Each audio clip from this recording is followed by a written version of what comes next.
I must admit, it's I actually get off on watching these politicians squirm reference the post office scandal.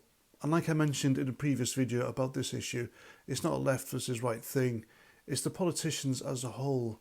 Every party was involved. Ed Davey, Lib Dems, Keir Starmer, Labour, and the Conservatives. Now, David Cameron is the latest to do a bit of squirming. And he was Prime Minister. All right, he was in a coalition with the Lib Dems, but he was Prime Minister. And his statement regarding this is that he can't recall anything.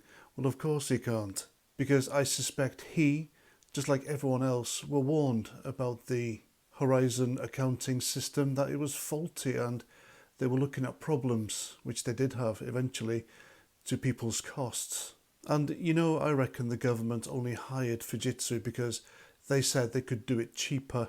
And this is how government contracts work, because when I was in the prison service for 11 years, I dealt with and was kind of a go-between between HMP and private prisoner transfer companies or firms.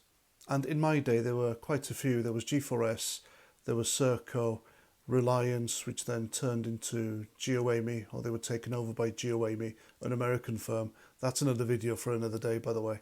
And when the time came to renew who would take over the Southeast, the government gave it to the company who said they could do it cheaper, or who undercut everyone else. And so I believe GeoAmy won, but they were so cheap, they cut corners, and eventually they lost that contract. Remind me to do that video sometime, because it's quite interesting.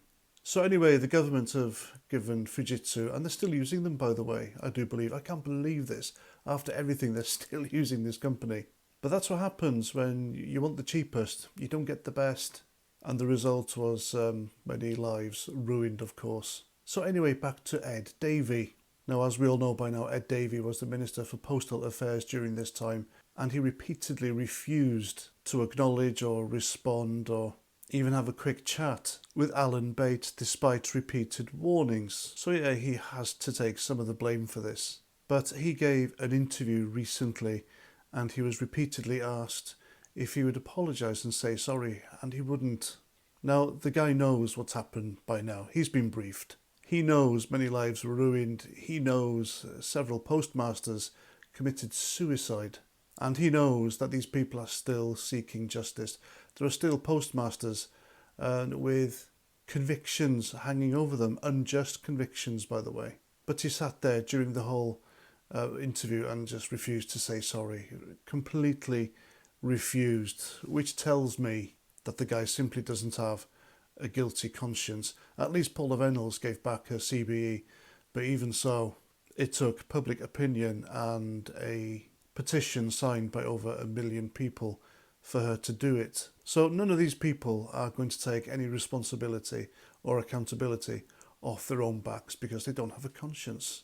And every few days or so we're getting the news that a politician knew about this and was involved, and they're squirming like hell.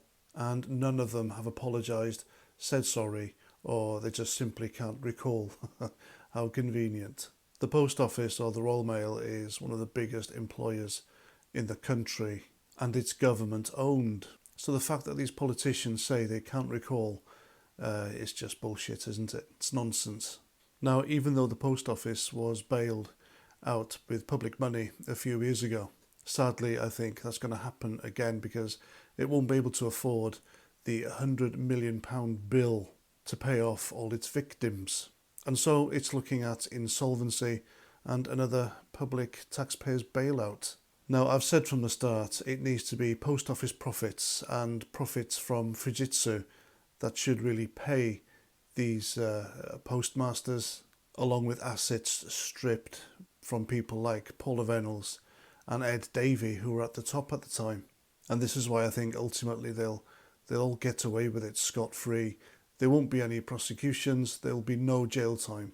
Because if they won't accept accountability or apologise now, when public opinion is so against them at this time of the issue, when it's trending everywhere and it's at its height due to awareness, then there is no chance they'll do it in a court of law. But it is good watching them squirm though, I must admit.